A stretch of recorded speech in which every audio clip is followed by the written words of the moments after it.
Hello everyone, I hope everyone is doing great out there and welcome back to my channel Data Crafts. My name is Viraj and today we are going to solve a simple SQL problem at LeetCode. So the thing over here is we will understand what is store procedure by solving this problem and how to use it, when to use it, and what exactly it is. So the problem is we need to find out those users that are eligible for discount, and a user is eligible for a discount if he has bought certain items from a very specific uh, date. There should be a minimum amount he should have spent in the store. So for this thing, you would start by directly using the user ID from purchases, PURCHASES, purchases, where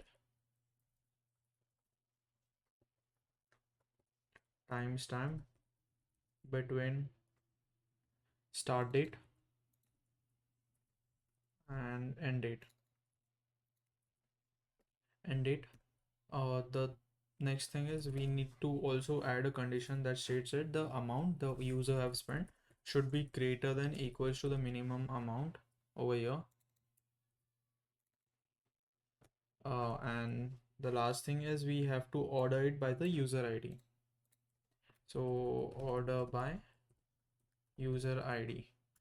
If I run this code, I think we should get a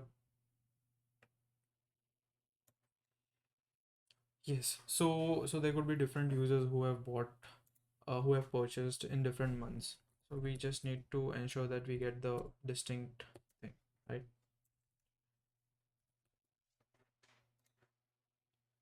Yeah. So let's submit it and yep, your code works and it beats 8.70. Okay, that's not the point. What exactly is stored procedure?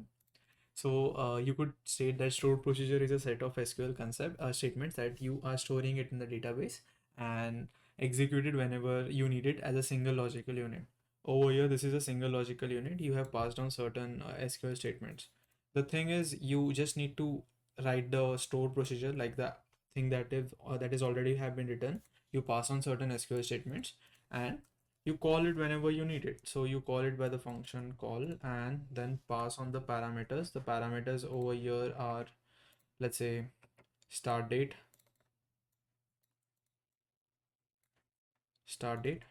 comma, end date,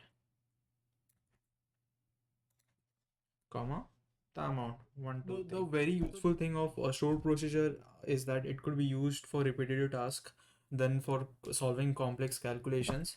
Yeah, it helps us to also encapsulate different SQL statements into a very single logical unit. That's the reason why stored procedures are quite helpful. And I hope by solving this problem, you have gotten the idea of how the stored procedures are created and how it could be used to solve the problems. So if you do like the video, do subscribe it and hit the bell icon. Thank you and have a nice one, guys, and take care till the next time.